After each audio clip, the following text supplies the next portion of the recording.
Jazzcast Pros.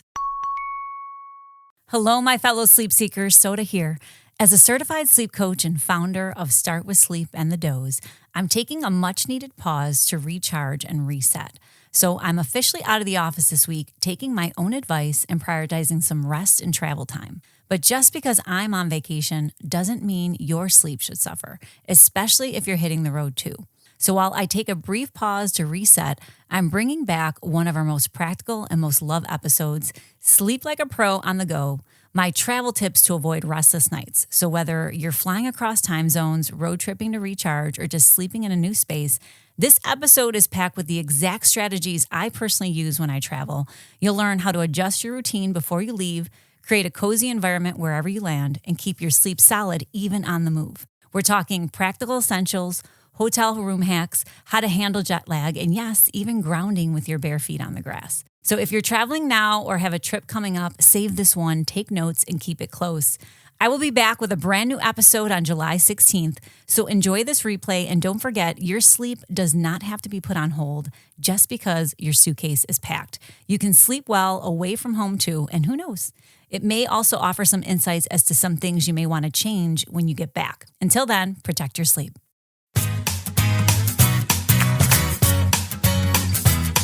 Hey dreamers, welcome back to the Doze Podcast, a space dedicated to helping you sleep your best. I'm your host, Soda Kichkowski, and today, because school's ended and my family is headed on vacation, I thought I'd share the way I prep for a trip to make sure my sleep stays in check so that you can make the most of yours. So whether you're jetting off to a tropical paradise or embarking on a road trip, fear not, I'm here to provide you some practical tips to ensure you rest well and enjoy your time away.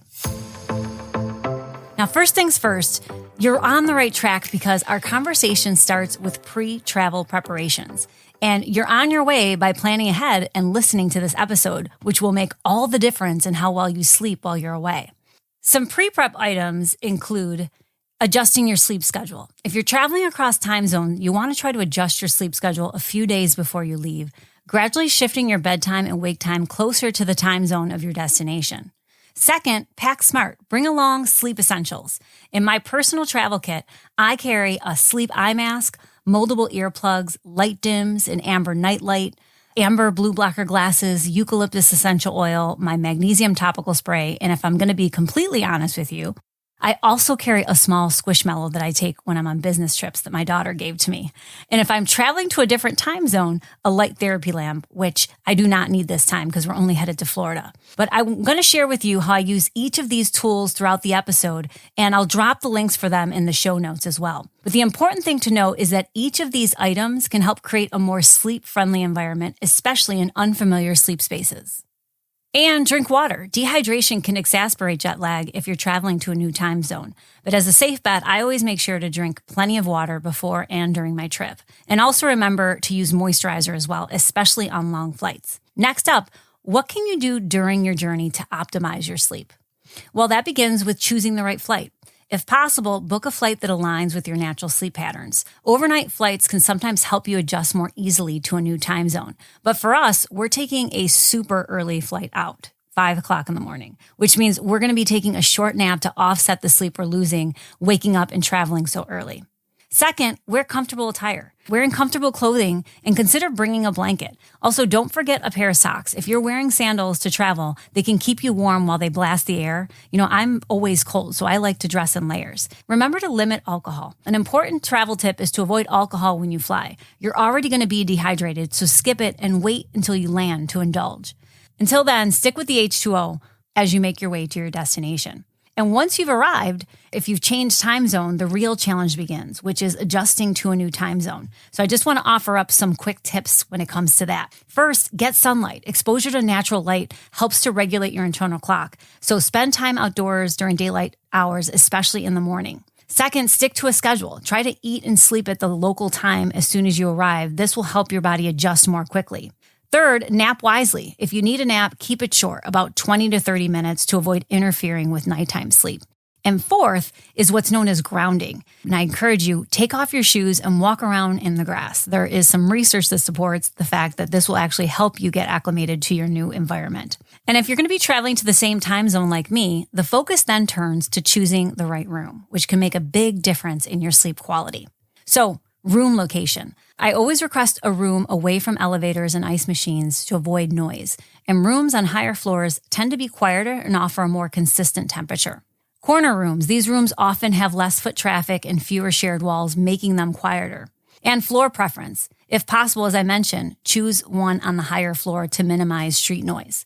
Then once you're checked in, it's time to set up your sleep space for optimal rest. So once I'm in my room and I'm unpacked, I get right to it. And I do this by the senses: sight, hearing, touch, smell, and taste. So first, sight. Block out light. Use blackout curtains to darken the room.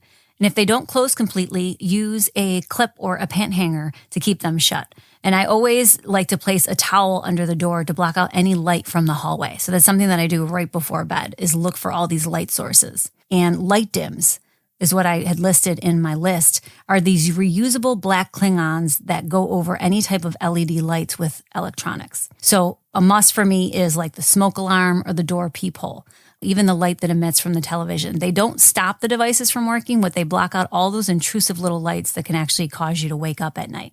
And next, I create a cozy atmosphere by assessing the color of the light, right? I bring with me everywhere an amber nightlight that's dimmable, and I have one in the bathroom always, and then depending on how big the space, I might have it somewhere else as well. But this will allow me to get up to go to the bathroom without disrupting my sleep patterns, and I'll be able to fall back asleep. And it also helps to light the way in the dark, being that I'm in a new environment.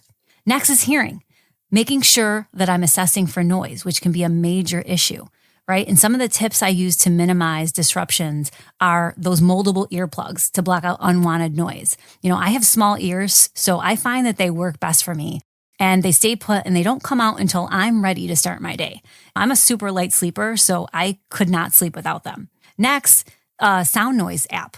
So I use one on my phone to drown out background noise. If, like, for instance, I'm going to Florida, I know that where we're staying, it tends to be a little bit louder, even when we're in the higher floors. I'll actually bring my small round sound machine with me because I want to make sure that I can keep it at like a higher volume to make sure that I'm blocking out everything. So this can be especially helpful if your room is, you know, like I mentioned, I know that they're going to be doing the bushes in the morning, so it's going to wake me up earlier than I'd want, or, you know, if there is an elevator or a busy area. But for your phone, the one that I recommend is the Sleep Space app, which I have secured a free trial for you, and the link will be posted in the notes. It assesses your environment, and it uses different sounds like brown and pink noise to drown out sounds that may awake you, and also simultaneously increase the volume to keep you in deep sleep. I often use this when I travel, but as I mentioned, in this particular space, I bring the actual unit with me. And last, I soundproof. Again, putting that towel underneath the door also works as a double for that. So not only does it block the light, but it also helps to muffle out any hallway noise that I might come across. And then touch. You know, the right room temperature is crucial for a good night's sleep. So adjusting the thermostat, making sure that I've set it to a cool, comfortable temperature, ideally right between that 60 to 67 degrees, but you're going to have to trial and error with that in terms of your comfortability.